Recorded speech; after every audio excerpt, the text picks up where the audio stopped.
باطل سے دبنے والے اے آسماں نہیں ہم، باطل سے دبنے والے اے آسماں نہیں ہم، 100 بار کر چکا ہے تو امتحان ہمارا۔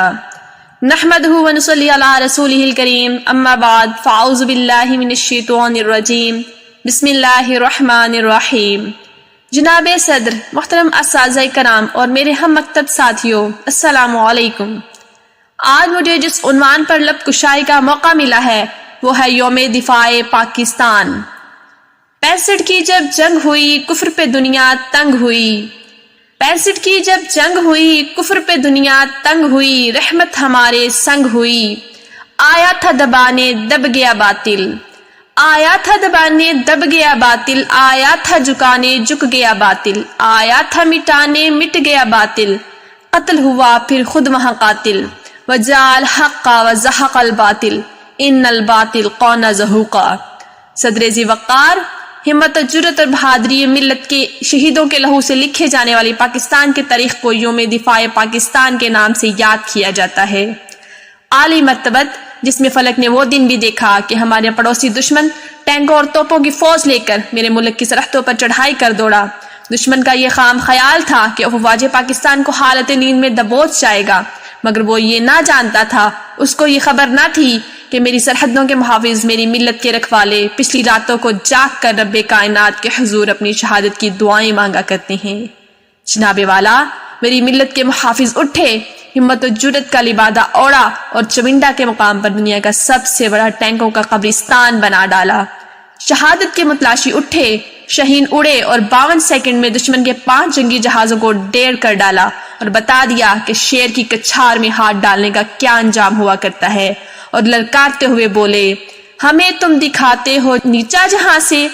ہمیں تم دکھاتے ہو نیچا جہاں سے، اصل میں تمہیں راس عزت نہیں ہے، کہو تو کوئی اور رخ بھی دکھا دے، اکیلی ہم میں شرافت نہیں ہے۔ جناب والا، 6 ستمبر 1965 کے دن اپنے دشمن کو بتلا دیا کہ جو کوئی بھی میرے ملک کی طرف ایک انگلی اٹھائے گا تو اس کے ہاتھ اس کے بازو سے علیحدہ کر ڈالیں گے، اور جس کسی شخص یا قوم نے میری ملت کی طرف ایک میلی آنکھ سے دیکھا تو خدا کی قسم اس کی آنکھیں نوچ کر ہتھیلی پر رکھ ڈالیں گے۔ جناب والا، میرے وطن کے جیالے میجر عزیز بٹی جیسے 200 نوجوانوں نے ایسی جرت کا مظاہرہ کیا کہ فضائے بدر کی یاد تازہ ہو گئی۔ ارے میرا دشمن چلا تھا چند گھنٹوں میں میرے ملک کو فتح کرنے، مگر میرے ملک کے نوجوانوں نے ایسے دانت کھٹے کیے کہ 17 دن گزر گئے اور ایک آدمی بھی نہر پار نہ کر سکا۔ تو پھر میں یہ فخر سے کہتی ہوں کہ تختہ و تخت میں سے کسی ایک کو چنا کرتے ہیں، تختہ و تخت میں سے ایک کو چنا کرتے ہیں، ہم عجب شان سے دنیا میں جیا کرتے ہیں۔ توپ کیا چیز ہے بندوق کسے کہتے ہیں، ارے توپ کیا چیز ہے بندوق کسے کہتے ہیں، ہم تو ٹینکوں کی صفیں چیر دیا کرتے ہیں۔ جناب والا، میرا دشمن چلا تھا میرے ملک کو فتح کرنے، میری افواج پاکستان نے ایسے دانت کھٹے کیے اور ایسے ناکوں چنے چبوائے کہ پہنچ گیا اقوام متحدہ میں اپنی جان کی بھیک مانگنے۔ صدر ذی وقار، قوم کی تاریخ میں یہی ایام فیصلہ کن ہوا کرتے ہیں۔ اگر قربانی کا حق ادا نہ کیا جائے، جان و مال کو وطن پر ترجیح نہ دی جائے، ماں کی ممتا اپنے جگر گوشے کو قربان کرنے سے گریزاں ہو جائے، بوڑھا باپ اپنے خاندان کا سہارا کھونے کے لیے تیار نہ ہو، تو پھر وطن اپنا وجود کھو بیٹھتے ہیں، قومی تریم کا حصہ اور پارینہ قصہ بن جاتی ہیں، اور آزادی کی بجائے غلامی قوموں کا مقدر بن جاتی ہیں۔ میرے ہم مکتب ساتھیوں، ہمیں اپنے ملک کے حالات کو بدلنا ہے،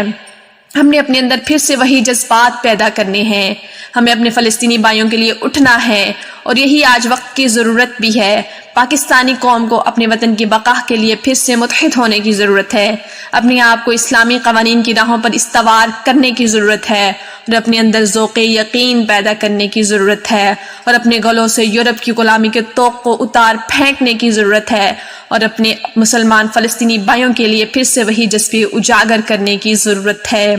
اٹھ باندھ کمر کیا ڈرتا ہے، اٹھ باندھ کمر کیا ڈرتا ہے، پھر دیکھ خدا کیا کرتا ہے، اور غلامی میں نہ کام آتی ہیں شمشیریں نہ تدبیریں،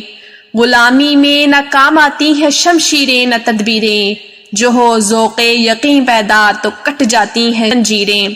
واسلام۔